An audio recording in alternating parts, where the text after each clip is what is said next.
Hello everyone, welcome back to Parcham. I M पूजा और आज हम डिस्कस करने वाले हैं all battles in one video का पार्ट नंबर 3, क्लास नंबर 3।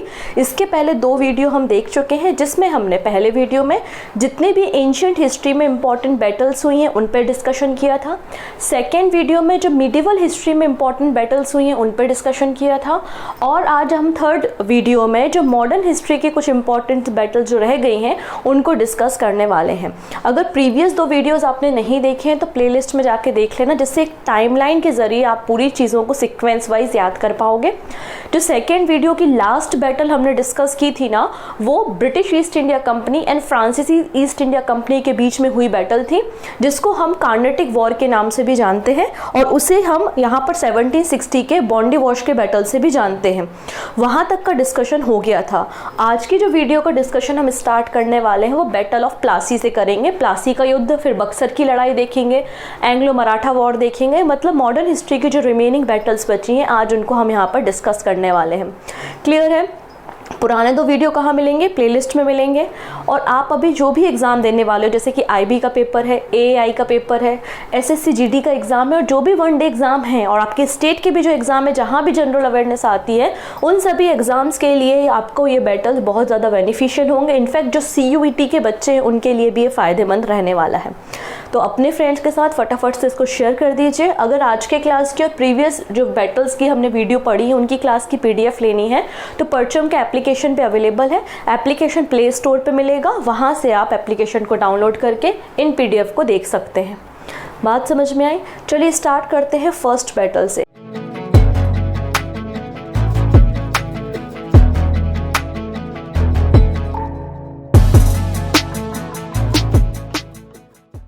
और फर्स्ट बैटल समझने से पहले थोड़ा सा बैकग्राउंड जानना बहुत ज़रूरी है, तभी आप लिंक कर पाएंगे कि कैसे कोई नया बैटल शुरू हो रहा है।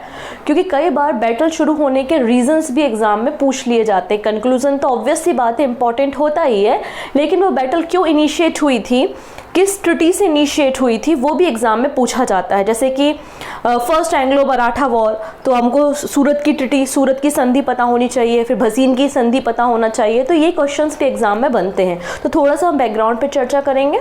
जैसा कि आप लोग जानते हैं, जब हम मुगल सल्तनत की बात करते हैं तो मुगल सल्तनत का जो लास्ट इंपॉर्टेंट पावरफुल रूलर होता है वो औरंगजेब होता है।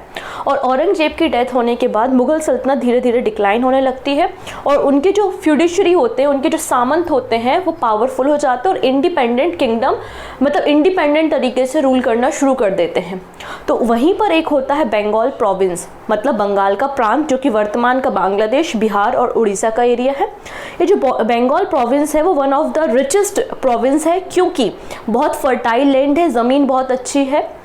इसके कारण वहाँ की जनता मतलब टैक्स वगैरह ज़्यादा देती है और बहुत उपजाऊ ज़मीन होने के कारण वो प्रोविंस काफ़ी रिच है और ब्रिटिशर्स की नज़र उस पर है, क्योंकि एक तो रिच है पहली चीज़, दूसरी बात समुद्र से लगा हुआ है तो ट्रेडिंग करना भी आसान है। ठीक है। और बंगाल में रूल कौन कर रहा है? तो बंगाल के नवाब बंगाल पे रूल कर रहा है और बंगाल का पहला नवाब होता है मुर्शिद कुली खान। ये क्वेश्चन एग्जाम में बनता है, इसको लिख देते हैं, इंपॉर्टेंट, याद रखेंगे। मुर्शिद कुली खान बंगाल का पहला नवाब होता है। ठीक है। उसके बाद उसके बेटे वगैरह गद्दी पे बैठते हैं। ठीक है। आप देख सकते हैं सुजाउद्दीन, मोहम्मद खान, सरफराज खान, अली बर्दी खान और फिर सिराजुद्दौला। तो हम डायरेक्टली बात करेंगे सिराजुद्दौला पे। जैसे कि आपको पता है डिटेल वीडियो हमारे कोर्स में अवेलेबल है, तो कोर्स में जाके आप डिटेल वीडियो देख सकते हो। अभी हम बात कर रहे हैं सिराजुद्दौला की। ठीक है। तो सिराजुद्दौला कौन है? बंगाल का नवाब है। इतनी चीज़ें क्लियर है। तो सिराजुद्दौला बन चुका है बंगाल का नवाब। और बंगाल का जब वो नवाब बन गया तो वो नहीं चाहता था कि ब्रिटिशर्स की पावर बहुत इम्प्रूव हो, क्योंकि आपको पता है जब मुर्शिद कुली खान बंगाल का नवाब था उस समय मुगल सल्तनत का बादशाह कौन था? फर्रुख सैयद था। और फर्रुख सैयद का एक फरमान आता है और फरमान के accordingly British East India company को कई सारे प्रिविलेजेस मिल जाते हैं। फर्रुख सैयद का जो फरमान होता है उसे मैग्ना कार्टा भी कहा जाता है। ठीक है। लेकिन जब सिराजुद्दौला गद्दी पे बैठता है, बंगाल का नवाब बनता है, तो वो नहीं चाहता कि जो ब्रिटिशर्स से उनकी पावर इंक्रीज हो। तो वो ब्रिटिशर्स और फ्रांसीसीज को बोलता है कि भाई देखो, तुम्हें ट्रेड करना है ठीक है, लेकिन जो किलाबंदी कर रहे हो, जो फोर्टिफिकेशन कर रहे हो, अपनी आर्मी रख रहे हो, ये सब नहीं चलेगा। साफ साफ बोल दिया सिराजुद्दौला ने। फ्रांसीसीज ने मान लिया कि ठीक है भाई, हम ट्रेड करने आए हैं, हम व्यापारी हैं, हम व्यापार करेंगे, कोई फोर्टिफिकेशन नहीं होगा, कुछ नहीं होगा। लेकिन ब्रिटिशर्स तो ब्रिटिशर्स थे, सिराजुद्दौला की बात नहीं मानी और सिराजुद्दौला को आ गया गुस्सा। इसको आ गया क्या? गुस्सा। और इसके गुस्से के कारण ही शुरुआत होती है किसकी? बैटल ऑफ प्लासी की। बैटल ऑफ प्लासी, प्लासी का युद्ध जो कि 1757 में लड़ा जाता है। बात समझ में आई? तो सिराजुद्दौला क्या करता है? मार्च करता है, अपनी आर्मी को लेके जाता है और जो कलकत्ता में फोर्ट विलियम है, फोर्ट विलियम कहाँ पर है ये क्वेश्चन में पूछा जाता है। फोर्ट विलियम आपको देखने को मिलेगा कोलकाता में। तो फोर्ट विलियम को कैप्चर कर लेता है सिराजुद्दौला, और जब कैप्चर करता है तो उसमें जो ब्रिटिश अधिकारी थे, उसमें जो वीमेंस थी, बच्चे थे या जो भी लोग उसमें थे, उन सबको भी यहाँ पे कैप्टिव मतलब उनको भी अरेस्ट कर लेता है। लगभग 146 लोग होते हैं, ठीक है। और उन सबको ले जाता है कहाँ पे? फुल्टा आइलैंड में। कहाँ पर ले जाता है? फुल्टा आइलैंड में, और एक कमरे में बंद कर देता है। सफोकेशन के कारण सारे लोग क्या हो जाते हैं? मर जाते हैं। केवल और केवल यहाँ पे देखेंगे only 23 of them were survived. केवल 23 लोग ही जिंदा बचते हैं, बाकी लोगों को कमरे में बंद कर दिया जाता है, जिसके कारण वो मर जाते हैं। और इस इंसिडेंट को इतिहास में हम ब्लैक होल ट्रेजेडी के नाम से जानते हैं।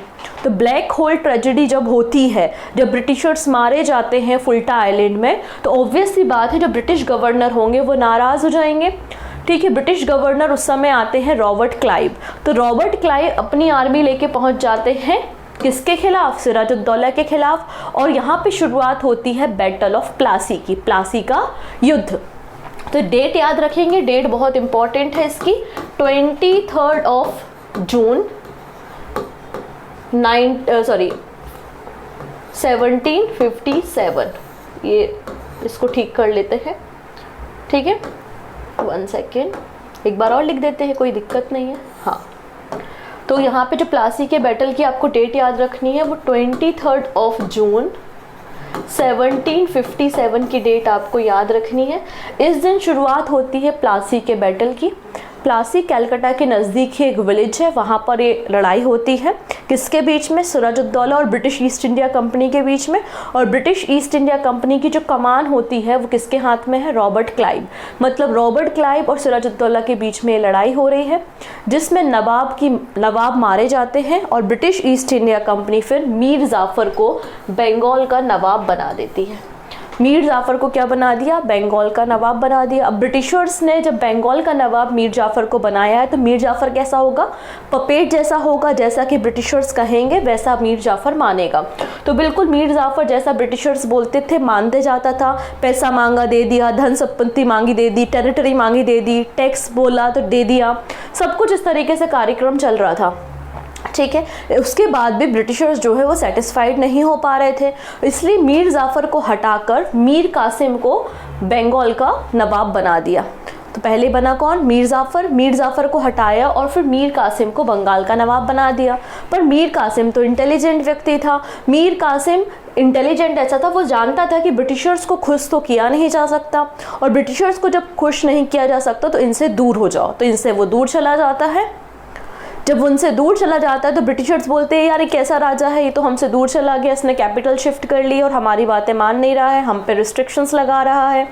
क्योंकि जब मीर कासिम नवाब बनता है तो जो अधिकार ब्रिटिशर्स को थे वो वही अधिकार फ्रांसीसीज को भी दे देता है। तो ब्रिटिशर्स और यहाँ पे गुस्सा हो जाते हैं कि यार हमारे पास जो राइट है वो फ्रांसीसीज और जो हिंदू व्यापारी हैं उनको भी आपने वही राइट्स दे दिया। तो मीर कासिम को वापस से गद्दी से हटा दिया जाता है और मीर जाफर को वापस से बंगाल का नवाब बना दिया जाता है। तो अभी जो मीर कासिम गुस्साया हुआ है ना, ये अगला बैटल इनिशिएट करेगा which is battle of Buxar. Battle of Buxar को पढ़ने से पहले हम यहाँ पे बात कर लेते हैं about the assessee general awareness target 2024 course के बारे में। अगर आप किसी भी वनडे एग्जाम की प्रिपरेशन कर रहे हैं, चाहे वो आपका आईबी पेपर है, एआई, एसएससी का पेपर है, सीओटी का पेपर है, आपके स्टेट एग्जाम है, इनफैक्ट आपका यूपीएससी प्रीलिम्स का पेपर है, जनरल अवेयरनेस के लिए हमने इस कोर्स को तैयार किया है, जिसमें आपको सारे subject polity, economy, history, science, geography, static, GK सब कुछ पढ़ाया जाएगा। लास्ट 5 ईयर के पीवाईक्यू के साथ अलग से वीडियोज़ भी मिलेंगे। एंड जनवरी से आपका जो है प्रॉब्लम सॉल्विंग सेशंस भी स्टार्ट हो जाएंगे। तो आप इस कंप्लीट कोर्स को भी ले सकते हैं, आप इंडिविजुअल कोर्स को भी परचेस कर सकते हैं, जहाँ पे आपको डिटेल वीडियो मिलेंगे आपके सीजीएल मेंस की तैयारी तक के लिए, ठीक है। डिस्क्रिप्शन में आपको लिंक मिल जाएगा, वहाँ से आप कोर्स को ले सकते हैं। अदरवाइज़ आप परचम के एप्लीकेशन पे जाके वहाँ से भी कोर्स को देख सकते हैं, ले सकते हैं। ठीक है, इतनी चीज़ें। आइए बात करते हैं नेक्स्ट बैटल पे। डन। तो हम बात कर रहे थे बैटल ऑफ बक्सर के बारे में। इतनी कहानी आपको समझ में आ गई थी कि मीर कासिम को गद्दी से हटा दिया है और वापस से मीर जाफ़र को बंगाल का नवाब बना दिया है। अभी मीर कासिम जो है वो कहाँ पहुँच गया? वो पहुँच गया सुजाउद्दीन के पास। सुजाउद्दीन जो है वो नवाब है अवध का, और वहीं पर बैठे हुए हैं कौन? मुगल बादशाह शाह आलम सेकेंड। तो यहाँ पे मीर कासिम की आर्मी, मतलब मीर कासिम, सुजाउद्दीन जो कि नवाब है अवध का, और शाह आलम सेकंड जो कि मुगल एम्परर है, ये तीनों मिला लेते हैं अपनी एक कंबाइंड आर्मी। और कंबाइंड आर्मी अब फाइट करती है किसके साथ? ब्रिटिश ईस्ट इंडिया कंपनी के साथ। और ब्रिटिश ईस्ट इंडिया कंपनी को लीड कौन कर रहा है? तो हेक्टर मुनरो। हेक्टर मुनरो का नाम एग्जाम में पूछा जाता है, तो थोड़ा सा इस नाम पे भी ध्यान देना है, हेक्टर मुनरो। तो इनके बीच में अब शुरुआत होती है 22 अक्टूबर को 1764 में बैटल ऑफ बक्सर। बक्सर की लड़ाई की शुरुआत होती है। क्लियर है? बक्सर की लड़ाई की शुरुआत हो गई है। बक्सर की लड़ाई में हेक्टर मुनरो की जीत होती है, मतलब ब्रिटिश ईस्ट इंडिया कंपनी की जीत होती है। और इनकी जो कंबाइंड आर्मी है, मीर कासिम, सुजाउद्दीन और शाह आलम सेकेंड, इनकी डिफीट होती है। ठीक है। अब वापस से बुलाया जाता है किसको? रॉबर्ट क्लाइव को, क्योंकि रॉबर्ट क्लाइव चले गए हैं लंदन। अब बैटल ऑफ प्लासी के बाद वो चले गए हैं, अब उनको वापस बुलाया जा रहा है कि भाई वापस आओ, ये मैटर सुलझाओ। तो यहाँ पे इलाहाबाद की ट्रीटी, इलाहाबाद की संधि साइन की जाती है 1765 में, और ये क्वेश्चन भी पूछा जाता है। ट्रीटी ऑफ इलाहाबाद कब साइन की गई थी? 1765 में साइन की गई थी। और किसने इसको तैयार किया था? तो आंसर हो जाएगा रॉबर्ट क्लाइव ने। ये वही रॉबर्ट क्लाइव है जो प्लासी के बैटल को लीड कर रहा था। इस तरीके से ब्रिटिशर्स की पावर, मतलब ब्रिटिशर्स पावरफुल हो जाते हैं बंगाल में, और फर्स्ट गवर्नर ऑफ बंगाल बनाया जाता है रॉबर्ट क्लाइव को। फर्स्ट गवर्नर ऑफ बंगाल किसे बनाया जाता है? रॉबर्ट क्लाइव को। तो हमने दोनों बैटल देख ली हैं, बैटल ऑफ प्लासी और बैटल ऑफ बक्सर। 1757 में लड़ी गई थी बैटल ऑफ प्लासी। एक तरफ रॉबर्ट क्लाइव था और एक तरफ सुजाउद्दीन था। ठीक है, सुजाउद्दौला था। ठीक है, इतनी चीज़ें। सेकेंड अगर हम बात करते हैं तो बैटल ऑफ बक्सर 1764 में लड़ी गई थी। एक तरफ हेक्टर मुनरो था और एक तरफ कंबाइंड आर्मी थी मीर कासिम की, इसके अलावा नवाब ऑफ अवध की और शाह आलम सेकेंड की। चलो नेक्स्ट बात करते हैं। हमने 2 बैटल्स पढ़ चुके थे पानीपत के, आज हम थर्ड बैटल ऑफ पानीपत पढ़ते हैं। याद अगर आप कर पा रहे होंगे तो मैंने आपको सिखाया है first battle of Panipat Babur और इब्राहिम लोदी के बीच में हुआ था 1526 में, जिसमें बाबर की जीत होती है, इब्राहिम लोदी की हार होती है और दिल्ली सल्तनत खत्म होकर मुगल सल्तनत की शुरुआत होती है 1526 में। नेक्स्ट है 1556 में हमने देखा था 1556 में अकबर और हेमू के बीच में सेकेंड बैटल ऑफ पानीपत हो रही है। हेमू की हार हो रही है, अकबर की जीत हो रही है। नेक्स्ट है थर्ड बैटल ऑफ पानीपत 1761, 1761 14 जनवरी 1761 को थर्ड बैटल ऑफ पानीपत की शुरुआत होती है। Third battle of Panipat Afghans और मराठास के बीच में होती है। ठीक है, मराठा और अफगान्स के बीच में। तो मराठा एम्पायर और किंग ऑफ अफगानिस्तान अहमद शाह दुरानी, जिसको अहमद शाह अब्दाली के नाम से भी जाना जाता है, इनके बीच में होती है आपकी third battle of Panipat. Maratha army को लीड कर रहे होते हैं Sadashivrao Bhau.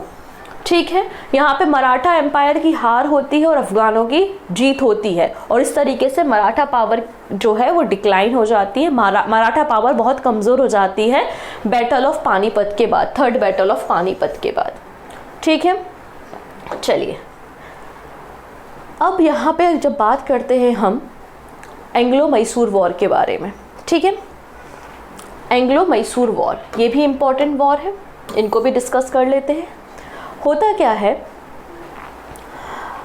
Carnatic war complete हो चुकी है, अब बात कर रहे हैं एंग्लो मैसूर वॉर के बारे में। तो ईस्ट इंडिया कंपनी और मैसूर के जो सुल्तान थे हैदर अली और टीपू सुल्तान के बीच में जो 4 लड़ाइयाँ लड़ी गई हैं 1767 से 1799 के बीच में, क्योंकि 1799 में टीपू सुल्तान की डेथ हो जाती है। तो तब तक जो 4 लड़ाइयाँ लड़ी गई हैं उनको ही हम एंग्लो मैसूर वॉर कहते हैं। क्लियर। और फाइनली यहाँ पे अगर हम देखेंगे तो फाइनली जीत किसकी होती है, ब्रिटिशर्स की होती है। और मैसूर जो है वो एक तरीके से अलायंस बन जाता है, सब्सिडरी अलायंस बन जाता है किसका, ब्रिटिशर्स का। उसको हम अभी लास्ट पे देखने वाले हैं। तो ये लड़ाइयाँ कैसे हो रही हैं, तो कुछ लोग यहाँ पर इन्वॉल्व हैं, कौन कौन, मराठास, फिर कर्नाटक एरिया के जो nawab of Karnataka, Nizam of Hyderabad, British East India company और मैसूर रूलर। ये जो ऊपर के 3 लोग हैं ना, ये समय समय पे अपनी पार्टी बदलते रहेंगे।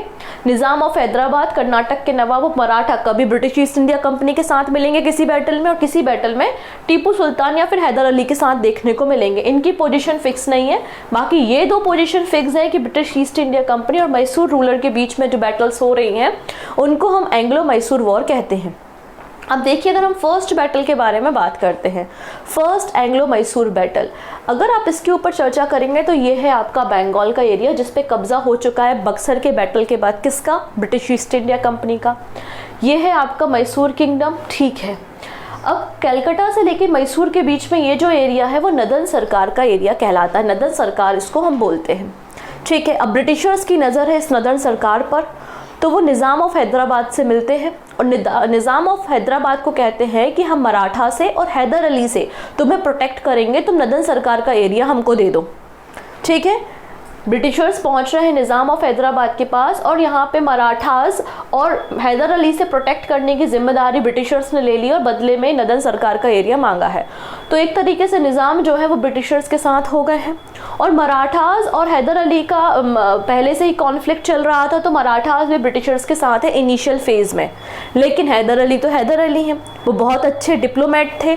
तो हैदर अली मुलाकात करते हैं निज़ाम ऑफ हैदराबाद से और मराठास से, और निज़ाम ऑफ हैदराबाद और मराठास को अपने फेवर में ले लेते हैं, कौन, हैदर अली। तो इस तरीके से हैदर अली, मराठा और निज़ाम और versus British East India company के बीच में फर्स्ट बैटल लड़ी जाती है, जिसको हम फर्स्ट एंग्लो मैसूर वॉर के नाम से जानते हैं। क्लियर है। तो हैदर अली, मैसूर, निज़ाम और Marathas against the east India company, यहाँ पे बैटल हो रही है जिसको हम बोल रहे हैं first Anglo Mysore war. Clear. जिसमें किसकी जीत होती है, इसमें जीत होती है हैदर अली की, हैदर अली की इसमें जीत होती है। और जब हैदर अली की इसमें जीत होती है तो ब्रिटिशर्स हैदर अली के साथ एक ट्रिटी साइन करते हैं which is treaty of Madras. तो याद रखेंगे फर्स्ट एंग्लो मैसूर वॉर का कंक्लूजन क्या था, तो फर्स्ट एंग्लो मैसूर वॉर का कंक्लूजन था ट्रिटी ऑफ मद्रास, मद्रास की संधि। तो यहाँ पर ब्रिटिश ईस्ट इंडिया कंपनी और मैसूर के सुल्तान हैदर अली के बीच में 4 अप्रैल 1769 को एक ट्रिटी साइन होती है जिसको हम ट्रिटी ऑफ मद्रास कहते हैं।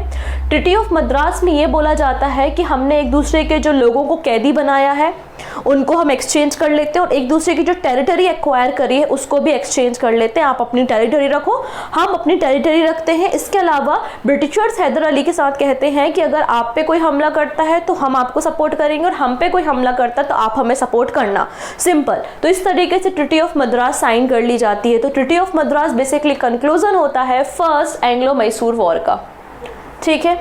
नेक्स्ट बात करेंगे सेकेंड एंग्लो मैसूर वॉर जो कि 1780 से 1784 के बीच में लड़ी जाती है। यहाँ पर अगर हम बात करें तो इसको हम 2 पार्ट्स में डिवाइड कर सकते हैं। एक है 1780 से लेकर 1782, इस समय तक रहेंगे हैदर अली, इस समय तक कौन रहेंगे, हैदर अली। और 1782 में हैदर अली की डेथ हो जाएगी। तो 1782 से अगर आप देखो तो 1784 का जो समय है अब यहाँ पर रूल करेंगे कौन, टीपू सुल्तान, ठीक है। तो इसलिए हम इस बैटल को 2 पार्ट्स पे डिवाइड कर सकते हैं। अब सेकेंड एंग्लो मैसूर वॉर क्यों हुई, उसका रीज़न समझिए। उसका रीज़न था ट्रिटी ऑफ मद्रास को ब्रीच करना। ट्रिटी ऑफ मद्रास में साफ साफ लिखा गया था हम पे कोई हमला करेगा हम आपकी मदद करेंगे, आप पे कोई हमला करेगा आप हमारी मदद करना, सिंपल। तो मराठास ने जब मैसूर के सुल्तान या मैसूर के जो रूलर है हैदर अली उन पे अटैक किया तो ब्रिटिश ईस्ट इंडिया कंपनी आई नहीं हेल्प करने के लिए, ब्रिटिश ईस्ट इंडिया कंपनी आई ही नहीं हेल्प करने के लिए। तो मैसूर के जो रूलर थे हैदर अली, उन्होंने कहा आपने ट्रिटी ऑफ मद्रास को ब्रीच किया है। हैदर अली ने क्या कहा, आपने ट्रिटी ऑफ मद्रास को ब्रीच किया है, ठीक है। ये तो हो गया पहला रीज़न। सेकंड ये था कि हैदर अली ने देखा कि जो फ्रेंच ईस्ट इंडिया कंपनी है उनके पास ज़्यादा अच्छे रिसोर्सेज हैं, ज़्यादा अच्छी गन्स हैं, ठीक है, ज़्यादा अच्छे यहाँ पे इनके पास फोर्सेज है, तो क्यों ना हम इनसे थोड़ा सा इम्पोर्ट कर लें। ठीक है। तो हैदर अली ने क्या किया, जो फ्रांस ईस्ट इंडिया कंपनी थी उनसे कुछ वॉर मटेरियल को इंपोर्ट किया, और वॉर मटेरियल को इंपोर्ट करने कहाँ से किया, थ्रू द माहे। और माहे जो टेरिटरी थी वो मालाबार कोस्ट में थी, जिसमें फ्रेंच लोग वहाँ पर रहा करते थे। ठीक है। तो ब्रिटिशर्स को कंसर्न पैदा हुआ कि हैदर अली की दोस्ती जो है वो फ्रेंच ईस्ट इंडिया कंपनी के साथ बढ़ रही है, हमको इससे नुकसान हो सकता है। तो यहाँ पर ब्रिटिशर्स ने अटैक कर दिया, कहाँ पर, माहे में। और माहे भले ही मालाबार कोस्ट पे वहाँ पे फ्रेंच लोग रह रहे थे, लेकिन माहे जो टेरिटरी थी वो तो थी हैदर अली की। तो यहाँ पे दो प्रॉब्लम्स हो गई, पहला आपने तो ट्रीटी ऑफ मद्रास को ब्रीच कर दिया, ऊपर से माहे जो हमारी टेरिटरी आपने उस पर अटैक भी कर दिया। तो ये दो वजह बन जाती है जिसके कारण सेकेंड एंग्लो मैसूर वॉर की शुरुआत होती है। Second Anglo Mysore war, reason clear है, दोनों रीजन ऊपर लिखे हुए हैं। ठीक है। अब इसके कंक्लूजन पे डायरेक्टली बात करते हैं। तो सेकेंड एंग्लो मैसूर वॉर 1780 से 1784 के बीच में, ठीक है, Hyder Ali versus East India company. और ईस्ट इंडिया कंपनी में उस समय गवर्नर कौन है, वॉरेन हेस्टिंग। ठीक है, वॉरेन हेस्टिंग का समय है ये। 1782 में डेथ हो जाती है किसकी, हैदर अली की। और 1782 से 1784 तक टीपू सुल्तान इस बैटल को कंटिन्यू करते हैं। ठीक है। अब जब कोई बैटल होती है तो अलग अलग प्लेसेस पे अलग अलग समय पे होती है, जिस प्लेस पे बैटल लड़ी जाती है उसके हिसाब से उसका नाम रख दिया जाता है। तो यहाँ पे जो सेकेंड एंग्लो मैसूर वॉर हो रही है उसके बीच में दो बैटल्स हुई हैं। एक हुई है बैटल ऑफ पोलिलोर, ये बैटल लड़ी गई 1781 में। दूसरा है बैटल ऑफ पोर्टोनोवा के फोर्ट के कैप्चर करने के लिए, पोर्टोनोवा का जो फोर्ट था उसको कैप्चर करने के लिए बैटल लड़ी गई है, बैटल ऑफ पोर्टोनोवा, जो कि 1 जुलाई 1781 में लड़ी गई है। ठीक है, इसके बीच का ही हिस्सा है। हम तो डायरेक्टली बात करेंगे कंक्लूजन पे। कंक्लूजन होता है treaty of Mangaluru. Treaty of Mangaluru जो है वो Warren Hasting and Tipu Sultan के बीच में साइन होती है इन मार्च 1784। ट्रीटी ऑफ मंगलुरु में दोनों जो पार्टीज स्ट्रगल कर रही थी, दोनों बात करती है पीस की, कि एक दूसरे की टेरिटरी जो हमने एक्वायर की है उसको लौटा देते हैं और शांति से रहते हैं। ठीक है, कोई दिक्कत नहीं। नेक्स्ट बात करेंगे थर्ड एंग्लो मैसूर वॉर के बारे में। तो पहला जो बैटल था उसका ट्रीटी था ट्रीटी ऑफ मद्रास, सेकेंड है ट्रीटी ऑफ मंगलुरु। अब बात कर रहे हैं थर्ड बैटल 1789 से लेकर 1792 के बीच में होती है। Tipu Sultan versus Lord Cornwallis. उस समय पहले वॉरेन हेस्टिंग थे, अब लॉर्ड कॉर्नवालिस आ चुके हैं। तो Tipu Sultan versus Lord Cornwallis के बीच में थर्ड एंग्लो मैसूर वॉर होता है। और फाइनली जो ट्रीटी साइन होती है उसको हम ट्रीटी ऑफ श्रीरंगपट्टनम के नाम से जानते हैं। ठीक है, तो ट्रीटी ऑफ श्रीरंगपट्टनम जो होती है उसके बाद आप देखेंगे कि मैसूर जो रूलर है या उनकी जो सल्तनत है वो डिक्लाइन हो गई, उनकी पावर कमज़ोर हो गई। आइए हम बात करेंगे थर्ड एंग्लो मैसूर वॉर 1790 या 1789 से 1792 के बीच में, टीपू सुल्तान और लॉर्ड कॉर्नवालिस के समय। इसके बीच में लड़ी जाती है बैटल ऑफ त्रावणकोर। ठीक है, ट्रीटी साइन होती है ट्रीटी ऑफ श्रीरंगपट्टनम मार्च 1792 में।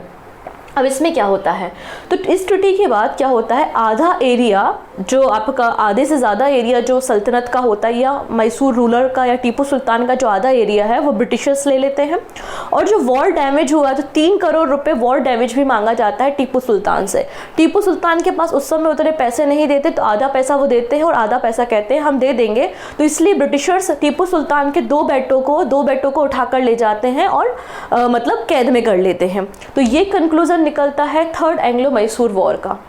बात समझ में आई। थर्ड एंग्लो मैसूर वॉर के बाद बहुत सारा एरिया ब्रिटिशर्स के पास चला गया था और 3 करोड़ रुपए का वॉर डैमेज भी टीपू सुल्तान से मांगा गया था। जब Tipu Sultan rest of money नहीं दे पाया तो उसके बाद उनके 2 बेटों को होस्टेज बना लिया गया था बाय द ब्रिटिशर्स। ये कंक्लूजन निकला था और इसके बाद एक सुप्रीमेसी आ चुकी थी आपकी ब्रिटिशर्स की। लेकिन फाइनल बैटल होती है which is the fourth Anglo Mysore war, जो कि 1799 में लड़ी जाती है। एक्चुअली उस समय लॉर्ड वेलिजली होते हैं और लॉर्ड वेलिजली टीपू सुल्तान से कहते हैं कि आप सब्सिडरी अलायंस जो हमारी सहायक संधि है उसको आप ज्वाइन कर लो। टीपू सुल्तान मना कर देते हैं। टीपू सुल्तान मना कर देते कि हम सब्सिडरी अलायंस को ज्वाइन नहीं करेंगे। तो टीपू सुल्तान और लॉर्ड वेलिजली के बीच में फोर्थ एंग्लो मैसूर वॉर होती है 1799 में, जिसमें टीपू सुल्तान की डेथ हो जाती है। कहाँ पर, उनकी कैपिटल श्रीरंगपट्टनम में। क्लियर है। तो फोर्थ एंग्लो मैसूर वॉर हमने देखा 1799 में हो रही है। टीपू सुल्तान और आर्थर वेलिजली बेसिकली कौन है, जो गवर्नर है मद्रास में, serve as a governor of Madras. तो मद्रास के गवर्नर जो है वो आर्थर वेलीजेली हैं, और जो कि रिचर्ड वेलीजेली जो कि गवर्नर जनरल ऑफ बंगाल है उनके भाई हैं बेसिकली। ठीक है, अब यहाँ पर श्रीरंगपट्टनम को सीज कर लिया जाता है by the Britishers. Mysore empire subsidy alliance का हिस्सा बन जाता है, और ब्रिटिशर्स क्या करते हैं, ब्रिटिशर्स जो पूरा का पूरा जो टीपू सुल्तान का एरिया था ब्रिटिश ईस्ट इंडिया कंपनी उसको ले लेती है, और कुछ हिस्सा उसमें से निज़ाम को भी देती है। Finally British East India company जो वाडियार वंश था, वाडियार डायनेस्टी जो थी मैसूर में, उसका एक किंग थे 5 ईयर के थे, वो 5 साल के एक बच्चे थे, कृष्णराज थर्ड, उनको एक नए किंग के रूप में बिठाल देती है और खुद डायरेक्टली रूल करना शुरू करती है सब्सिडी अलायंस के रूप में। चलिए अब बात करते हैं एंग्लो मराठा वॉर के बारे में। जैसे कि एंग्लो मैसूर वॉर 4 हुई थी, वैसे ही एंग्लो मराठा वॉर 3 होती हैं। फर्स्ट एंग्लो मराठा वॉर 1775 से 1782, सेकेंड एंग्लो मराठा वॉर 1803 से 1805 and third Anglo Maratha war 1817 से 1818 के बीच में। और उसके बाद थर्ड एंग्लो मराठा वॉर के बाद मराठा एम्पायर ख़त्म हो जाता है, पेशवाई ख़त्म हो जाती है, पेशवा का पद ख़त्म कर दिया जाएगा थर्ड एंग्लो मराठा वॉर के बाद। ठीक है, अब कहानी को आप समझिए। 1761 में क्या हुआ था, 1761 में थर्ड बैटल ऑफ पानीपत हुई थी। मराठास की पावर कमज़ोर हुई थी, मराठास को काफ़ी नुकसान हुआ था, और ये सदमा बर्दाश्त नहीं कर पाए थे। कौन, पेशवा बालाजी बाजीराव। और पेशवा बालाजी बाजीराव की बैटल ऑफ पानीपत के कुछ समय के बाद डेथ हो जाती है। जब उनकी डेथ हो जाती है तो 2 सक्सेसर होते, एक तो उनका बेटा होता है पेशवा माधव राव, और एक उनका भाई होता है रघुनाथ राव, राघोबा जिनको कहते हैं। अब राघोबा गद्दी में बैठना चाहते हैं, लेकिन उनके बेटे पेशवा माधव राव को गद्दी पे बिठाल दिया जाता है। गद्दी पे बैठने के कुछ समय बाद अगर आप देखेंगे तो ये पेशवा माधव राव के खिलाफ षड्यंत्र करना शुरू करते हैं, प्लानिंग एंड प्लॉटिंग करते हैं किस तरीके से पेशवा माधव राव को गद्दी से हटाया जाए, उनको मारा जाए और खुद गद्दी पे बैठा जाए। तो पेशवा माधव राव क्या करते हैं, इनको हाउस अरेस्ट करा देते हैं। किसको, रघुनाथ राव को। बात समझ में आई? मैं क्या समझाना चाहती हूँ कि पानीपत का थर्ड बैटल हुआ, उसके बाद मराठा एम्पायर की कहानी बदल गई। कैसे बदल गई? क्योंकि मराठा के जो पेशवा थे वो बालाजी बाजीराव थे। जो थर्ड बैटल ऑफ पानीपत होती है उसके कुछ समय बाद 6 मंथ बाद इनकी डेथ हो जाती है, और इनके 2 सक्सेसर, एक इनका भाई है और एक इनका बेटा है। गद्दी पे कौन बैठा, बेटा बैठा पेशवा माधव राव, लेकिन बैठना किसको था, राघोबा को था। तो राघोबा प्लानिंग एंड प्लॉटिंग करने लगे कि भाई इसको तो मारो, हमें गद्दी पे बैठना है। जब इनको पता चला तो राघोबा को हाउस अरेस्ट करा लिया। लेकिन पेशवा जो माधव राव थे उनकी कुछ समय बाद डेथ हो जाती है ड्यू टू द टीवी की बीमारी हो जाती है इनको, और इनकी डेथ हो जाती है। तो माधव राव की डेथ के बाद उनके जो बेटे होते हैं पेशवा नारायण राव, अब वो गद्दी पे बैठेंगे। लेकिन अगेन कौन आ गया, राघोबा को गद्दी पे बैठना है। ठीक है, अगेन राघोबा को गद्दी पे बैठना है। तो पेशवा नारायण राव सोचते हैं नहीं यार, हमारे चाचा जी तो अच्छे हैं, ऐसा कुछ नहीं है, इनको जो हाउस अरेस्ट किया है उनको रिहा कर दो। तो हाउस अरेस्ट में राघोबा थे, उनको रिहा कर दिया। ठीक है, और कुछ समय बाद फिर पेशवा नारायण राव जो थे वो भी डेथ हो गई। राघोबा ने कॉन्स्पिरेसी करके उनको मार दिया, और राघोबा अब गद्दी पर बैठ गए हैं। राघोबा अब पेशवा बन गए for the short period of time, क्योंकि जनता को पता है, लोगों को पता है कि नारायण राव की हत्या किसने की है, राघोबा ने की है। इसलिए राघोबा को अपना नेता, अपना पेशवा मानने से ये मना कर रहे हैं। और वहाँ फिर एंट्री होती है किसकी, नाना फडणवीस की। ठीक है, 1774 की बात है। ठीक है, यहाँ पे एंट्री किसकी हो रही है, नाना फडणवीस की हो रही है। नाना फडणवीस बार भाई काउंसिल के हेड है। बेसिकली 12 मेंबर्स का एक एडमिनिस्ट्रेशन का ग्रुप था जो मराठा एम्पायर को एडमिनिस्ट्रेशन प्रोवाइड करता था। तो उसके जो हेड थे वो नाना फडणवीस थे, और नाना फडणवीस ने कहा कि राघोबा तो भाई नहीं रहेंगे हमारे पेशवा। राघोबा नहीं, असली जो पेशवा, असली जो उत्तराधिकारी है वो कौन है, सवाई माधव राव है। तो सवाई माधव राव उस समय बहुत छोटे थे, कितने थे, केवल 40 दिन के थे, 40 डेज का बच्चा। तो इन्होंने कहा कि सवाई माधव राव जो है अगले पेशवा होंगे, राघोबा नहीं है, राघोबा को हटाओ, सवाई माधव राव को पेशवा बनाओ। जब तक ये बड़े नहीं हो जाते तो बार भाई काउंसिल जो है, मतलब नाना फडणवीस और बार भाई काउंसिल जो है वो पूरे मराठा एम्पायर को लीड करेगी, एडमिनिस्ट्रेशन को रन करेगी। तो अगेन माधव राव टू को या फिर सवाई माधव राव को जब गद्दी पे बिठाया तो राघोबा वापस नाराज हो गए कि यार ये क्या चल रहा है, पहले बेटा, फिर बेटे का बेटा, फिर बेटे का बेटा, मुझको तो गद्दी में बैठने नहीं दिया जा रहा। गुस्सा होकर पहुंच गए ब्रिटिशर्स के पास। तो यही गलती यहाँ से अब कहानी शुरू हो जाएगी, एकदम पूरा इतिहास बदल देगी। तो ये कहाँ पे चले गए, तो राघोबा चले जाते हैं ब्रिटिशर्स के पास बॉम्बे में, और वहाँ पे साइन करते हैं ट्रीटी ऑफ सूरत। और यही ट्रीटी ऑफ सूरत जो साइन होती है, यही रीज़न बनती है फर्स्ट एंग्लो मराठा वॉर की। तो पहला जो आंग्ल मराठा युद्ध हुआ है, एंग्लो मराठा वॉर हुआ है, उसका रीज़न क्या है? ट्रीटी ऑफ सूरत 1775 में। अब ट्रीटी ऑफ सूरत जो है वो राघोबा और ब्रिटिश गवर्नमेंट के बीच में साइन की जा रही है। और राघोबा जो है वो सालसेट भसीन का जो एरिया है और सूरत और भरूच का भी कुछ एरिया में टैक्सेशन लेने का अधिकार दे देते हैं। मतलब सालसेट और भसीन तो दे ही दिया, इसके अलावा सूरत और भरूच में भी कुछ एरिया में टैक्स लेने का अधिकार ब्रिटिशर्स को दे दिया राघोबा ने। और बदले में ब्रिटिशर्स ने कहा कि आप मराठाओं से फाइट करो, हम आपको 2500 अपने सोल्जर्स प्रोवाइड करेंगे। इस तरीके से ट्रीटी ऑफ सूरत साइन हो जाती है। कहाँ पर हो गई है? ब्रिटिश गवर्नमेंट जो गवर्नर था या ब्रिटिश गवर्नमेंट जो बॉम्बे में थी उनके बीच में और राघोबा के बीच में। लेकिन प्रॉपर एडमिनिस्ट्रेशन कहाँ है? सबसे स्ट्रॉन्ग कहाँ का गवर्नर है? बंगाल का गवर्नर है ना, आपने इतिहास पढ़ा है। अलग अलग प्रेसिडेंसीज थी, मद्रास थी, आपका बॉम्बे प्रेसिडेंसी थी, कलकत्ता प्रेसिडेंसी थी, लेकिन सबसे पावरफुल कौन है? गवर्नर जनरल है, जो कि आपका कलकत्ता में बैठता है। जब उनको इस बात की भनक पड़ी तो उन्होंने बोला नहीं नहीं नहीं, हम इसको नहीं मानते, इसमें कुछ रिवाइज करने की ज़रूरत है। तो यहाँ पर अब आता है treaty of Purandar. Treaty of Purandar 1776 की बात है। उसमें कहा कि हम राघोबा को उत्तराधिकारी मानते ही नहीं है। राघोबा है कौन? ना वो पेशवा है, ना गद्दी के उत्तराधिकारी, तो आपने कैसे कोई ट्रीटी साइन कर ली? तो इस ट्रीटी को तो डस्टबिन में जाने दो पहले, ठीक है। ट्रीटी को तो आप क्या कर दो, डस्टबिन में डालो। और वॉरेन हेस्टिंग जो है वो पूना दरबार में अपने कर्नल को भेजते हैं और वहाँ पर ट्रीटी ऑफ पुरंदर को साइन किया जाता है, ठीक है। ट्रीटी ऑफ पुरंदर जो होती है उसमें कहा जाता है कि देखो हम राघोबा की साइड नहीं है, या मराठा एम्पायर के खिलाफ जो भी है हम उसकी साइड नहीं है, और राघोबा को 25,000 पेंशन दे के उनको भेज दो, ठीक है। पेंशन देके उनको भेज दो, ठीक है, भेज दिया।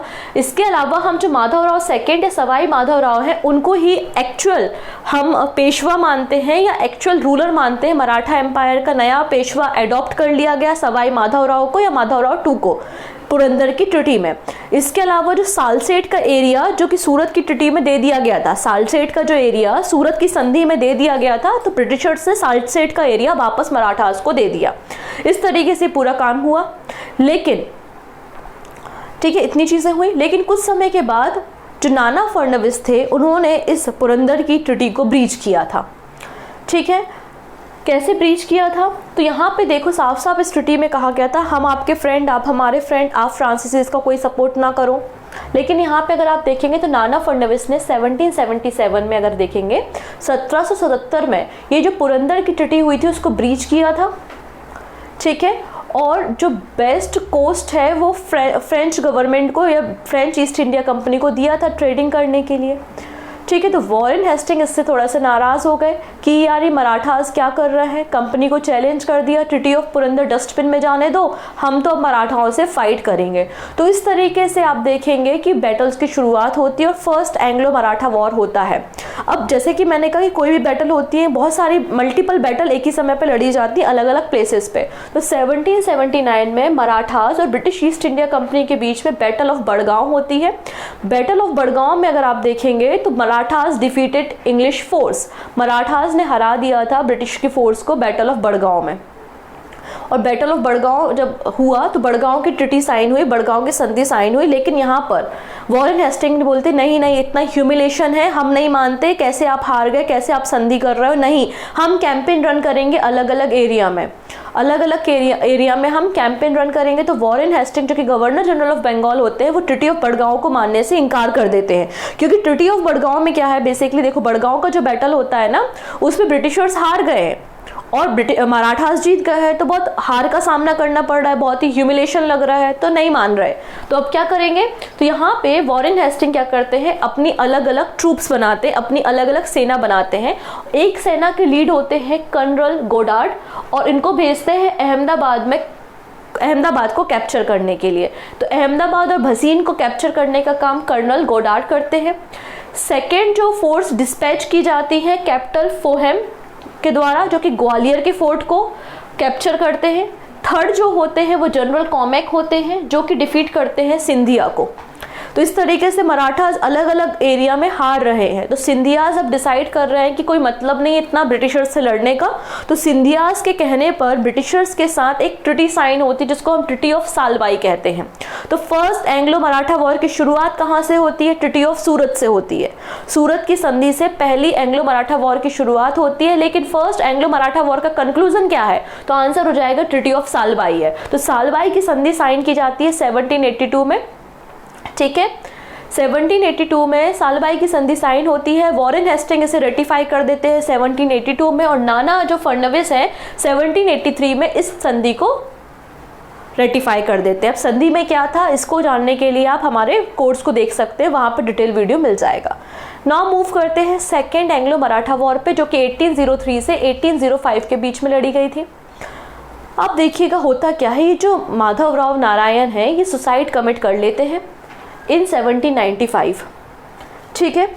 और Bajirao second after the Peshwa Madhavrao Narayan committing suicide in 1795, Bajirao second the worthless son of the Raghunath Rao. तो रघुनाथ राव के जो बेटे होते हैं बाजीराव सेकेंड, उनको गद्दी पे बिठाला जाता है, ठीक है, और उनको पेशवा बनाया जाता है। और कुछ समय बाद अगर आप 1800 के आसपास का समय देखेंगे तो जो नाना फडणवीस होते हैं, जो बार भाई काउंसिल के हेड हैं और मराठा एम्पायर को रन कर रहे हैं, उनकी डेथ भी हो जाती है। तो बाजीराव जो सेकेंड है वो अपने आप को, हालांकि वो होते हैं एकदम ऐसे बकवास से राजा, उनको मतलब एडमिनिस्ट्रेशन का कोई ज्ञान नहीं है, वो बस इतना जानते हैं कि अलग अलग जो रूलर्स है उनको आपस में अपने ही एडमिनिस्ट्रेशन के लोगों को कैसे आपस में लड़वाना है, ठीक है, आपस में उनको लड़वा और खुद पावरफुल बन के बैठे रहो। इस तरीके से इनका काम था बाजीराव सेकेंड का। इतने स्ट्रॉन्ग रूलर होते नहीं हैं। तो उस समय पर क्या होता है कि जो मराठा पूरा एम्पायर है वो 5 कॉन्फिडेंसी में बटा हुआ होता है। कौन कौन? एक तो होते हैं पेशवा जो पुणे में बैठते हैं, बाजीराव सेकेंड, फिर एक होते हैं गायकवाड़, ठीक है, फिर आपके होलकर इंदौर में यशवंत राव होलकर, फिर आपके सिंधिया जो कि ग्वालियर में रहते हैं दौलत राव सिंधिया, और भोसले आपके नागपुर के। इस तरीके से मराठा एम्पायर में अलग अलग आपको टेरिटरी देखने को मिलेंगी। तो जब नाना फडणवीस की डेथ हो जाती है तो यहाँ पे जो बाजीराव सेकेंड होते हैं वो भड़काने का काम करते हैं सिंधिया के खिलाफ। यहाँ पर होलकर और सिंधिया को आपस में लड़वाने की कोशिश करते हैं क्योंकि होलकर उस समय बहुत पावरफुल होते हैं। तो 1801 में जो पेशवा होते हैं वो जसवंत होलकर जी के जो भाई होते हैं बिठूजी जसवंत होलकर, उनकी डेथ कर देते हैं, उनका मर्डर कर देते हैं। जब उनका मर्डर कर देते हैं और मर्डर करने के बाद जब होलकर नाराज हो गए तो बचने के लिए कहाँ पहुँच गए? ब्रिटिशर्स के पास पहुँच गए। तो 1802 में जब होलकर्स अटैक करते हैं पेशवा पे, क्यों अटैक कर रहे हैं होलकर पेशवा पे? क्योंकि पेशवा ने जसवंत राव होलकर के जो ब्रदर थे उनको ब्रूटली उनका मर्डर कर दिया, इसलिए होलकर अटैक कर रहा है पेशवा पे। और पेशवा मिल गए सिंधिया से, तो पेशवा और सिंधिया की जो कंबाइंड फोर्सेस है उसको होलकर ने डिफीट किया होलकर के द्वारा, क्योंकि होलकर बहुत पावरफुल थे और इसी होलकर से बिलोंग करती थी अहिल्याबाई होलकर। तो होलकर की जो सेना थी उन्होंने पेशवा और सिंधिया की कंबाइंड फोर्सेस को डिफीट किया और पूना को कैप्चर कर लिया। तो अब पेशवा डर गए और डरकर भाग गए ब्रिटिशर्स के पास, और ब्रिटिशर्स के पास भागने के बाद उन्होंने भसीन की संधि ट्रिटी ऑफ भसीन साइन कर ली। तो अगेन जैसे कि राघोबा ने मिस्टेक की थी, ट्रिटी ऑफ सूरत साइन की थी और उसके बाद फर्स्ट एंग्लो मराठा वॉर हुआ था, वैसे ही यहाँ पे जो बाजीराव सेकेंड है, जो पेशवा हैं, उन्होंने ब्रिटिशर्स के साथ मिलकर ट्रिटी ऑफ भसीन को साइन कर लिया। और ट्रिटी ऑफ भसीन रीजन बनती है सेकेंड एंग्लो मराठा वॉर की, ठीक है। ट्रिटी ऑफ भसीन में बेसिकली बाजीराव सेकेंड एक्सेप्ट कर लेते हैं सब्सिडरी अलायंस, बोलते हैं कि हाँ हमारी टेरिटरी पे आप अपनी फोर्सेस रख सकते हैं। तो एक तरीके से सब्सिडरी अलायंस को एक्सेप्ट करने का काम बाजीराव सेकेंड करते हैं। लेकिन यही बात जब सिंधियाज को, भोसले को पता चलती तो वो डिनाई करते हैं कि आप ऐसे कैसे, हमारे पूरे मराठा एम्पायर, हम इंडिपेंडेंट रूलर हैं, आप कैसे ब्रिटिशर्स को हमारी टेरिटरी दे सकते हैं, कैसे ब्रिटिशर्स की फोर्स हमारी टेरिटरी में रह सकती हैं। तो सिंधिया और भोसले नाराज हो जाते हैं और सिंधिया और भोसले इस ट्रिटी ऑफ भसीन को एक्सेप्ट नहीं करते, जिसके कारण शुरुआत होती है सेकेंड एंग्लो मराठा वॉर की 1803 में, ठीक है। अब देखते हैं कहानी क्या होती है। तो ब्रिटिश की आर्मी पहुंचती है और ब्रिटिश आर्मी का लीडर होता है कौन? Arthur Wellesley. ये डिफीट करते हैं combined army of Scindia and Bhonsle और उनको मजबूर करते हैं कि आप सब्सिडी अलायंस को एक्सेप्ट करो, और कुछ समय बाद होलकर्स को भी डिफीट करके उनको सब्सिडी अलायंस एक्सेप्ट कराते हैं। तो फाइनली अगर आप देखेंगे पेशवा, गायकवाड़, सिंधिया, होलकर सभी लोग सब्सिडी अलायंस को ज्वाइन कर लेते हैं। क्लियर? इतनी चीज़ें हुई। लेकिन अब बात आती है थर्ड एंग्लो मराठा वॉर की। अब यहाँ तो क्या है, मामला ऐसा था, पिंडारियों का मामला था। अब ये पिंडारी क्या होते थे वो मैं आपको बताती हूँ। देखिए, सेकेंड एंग्लो मराठा वॉर के बाद जो सब्सिडी अलायंस को ज्वाइन कर लिया, सब्सिडी अलायंस को ज्वाइन करने के बाद अब जो टेरिटरी है मराठास की, उनमें तो ब्रिटिश की आर्मी है, मतलब मराठास की आर्मी का अब कोई अस्तित्व नहीं है। ठीक है, ब्रिटिशर्स की आर्मी ही मराठा एम्पायर में रह रही है। अब जो मराठा थे ना, उनके पास दो प्रकार की आर्मी थी, एक परमानेंट आर्मी थी और एक टेम्पररी आर्मी थी। परमानेंट आर्मी को तो आप वेतन दे रहे हो, सैलरी दे रहे हो, या फिर वेपन्स दे रहे हो, हॉर्सेस दे रहे हो, लेकिन जो टेम्पररी आर्मी थी वो पिंडारीज थे। जब कभी युद्ध लड़ना जाना होता था तो मराठास पिंडारियों को बुलाते थे और पिंडारी से बोलते थे कि हमें युद्ध करने जाना है, आप अपने वेपन्स लेके तैयार हो जाओ और हमारे साथ युद्ध पे चलो। तो पिंडारी उनके साथ युद्ध पे जाते थे और जो टेरिटरी वो एनेक्स करते थे उससे लूटपाट करने का काम, उसे संपत्ति को लूटने का काम पिंडारी करते थे और वो पिंडारियों की संपत्ति हो जाती थी और यही उनका सोर्स था इनकम का, पिंडारियों का। लेकिन जब सेकेंड एंग्लो मराठा वॉर हो गया और जो टेरिटरी थी वो तो सब्सिडी अलायंस हो गई ब्रिटिशर्स की, तो इनका तो रोजगार चला गया पिंडारियों का। अब किसके खिलाफ लड़े, कहाँ जाके लड़े? तो पिंडारी हो गए बेरोजगार, इनके पास अब रोजगार नहीं है, सोर्स ऑफ इनकम नहीं है। जब इनके पास सोर्स ऑफ इनकम नहीं है तो अलग अलग जो टेरिटरी है उनमें ये अटैक करेंगे, क्योंकि ये तो रॉबर्स है, इनकी आय ही कैसी है, चोरी करके। तो जो ब्रिटिशर्स की कुछ टेरिटरी थी या फिर जो निज़ाम का एरिया है, कर्नाटक का एरिया है, मालाबार का एरिया है, तो उन पे अटैक करना पिंडारिस ने शुरू किया, जिससे ब्रिटिश ईस्ट इंडिया कंपनी को लॉसेस होने लगे। तो ब्रिटिश ईस्ट इंडिया कंपनी ने सोचा कि इन पिंडारियों को अब हमें हटाना है और इनके खिलाफ कैंपेन रन करेंगे। और ब्रिटिश ईस्ट इंडिया कंपनीज ने मराठास को कहा कि आप पिंडारियों के अगेंस्ट कैंपेन में हमारी मदद करो। लेकिन भाई, एक इमोशनल अटैचमेंट भी तो होता है, इतने सालों से पिंडारीज मराठास की मदद कर रहे थे। तो इस कैंपेन में ब्रिटिश ईस्ट इंडिया कंपनी का जो कैंपेन था पिंडारीज को हराने का, मारने का, उसमें ब्रिटिशर्स ने मराठास ने हेल्प नहीं की और ये बात ब्रिटिशर्स को पसंद नहीं आई और इसलिए यहाँ पे थर्ड एंग्लो मराठा वॉर होता है। क्लियर है? लॉर्ड हेस्टिंग को जब ये बात पसंद नहीं आती कि एंटी पिंडारी कैंपेन्स में मराठास हमारा सहयोग नहीं कर रहे हैं, ठीक है, तो इस बात से नाराज़ हो जाते हैं और थर्ड नंबर की एंग्लो मराठा वॉर की शुरुआत होती है। क्लियर? अब थर्ड नंबर की जो एंग्लो मराठा वॉर होती है उसमें फाइनली बहुत बुरे तरीके से मराठास हार जाते हैं, मराठास की पावर पूरी तरीके से ख़त्म हो जाती है। जो पेशवाई है, पेशवाई को ख़त्म कर दिया जाता है और जो पेशवा होते हैं उनको बिट्टूर या कानपुर में पहुंचा दिया जाता है। क्लियर रहती चीज़ें? और स्मॉल मराठा किंगडम रह जाता है जिसकी कैपिटल होती है सतारा। मैटर ख़त्म। तो इस तरीके से आप देखेंगे कि पूरा का पूरा मराठा एम्पायर भी ख़त्म हो जाता है और धीरे धीरे आपने देखा मैसूर एम्पायर पे या फिर हैदराबाद वाला एरिया पे कब्ज़ा किया, फिर मैसूर वाले एरिया पे कब्ज़ा किया, फिर आपका यहाँ पे बंगाल में भी कब्ज़ा कर लिया और अब तो मराठा एम्पायर पूरे दक्कन के एरिया में कब्ज़ा कर लिया। इस तरीके से धीरे धीरे ब्रिटिशर्स ने पूरे भारत में कब्ज़ा किया और उसके बाद बहुत लंबे समय तक भारत पे रूल किया। तो इस तरीके से हमने एंशियंट, मिडिवल और मॉडर्न हिस्ट्री के इंपॉर्टेंट बैटल्स को डिस्कस कर लिया है। आई होप आपको सारी बातें समझ में आई होंगी। ठीक है, मिलते हैं ऐसे ही कुछ नए और इंटरेस्टिंग वीडियो के साथ। तब तक अपना ध्यान रखेंगे। Take care and bye bye.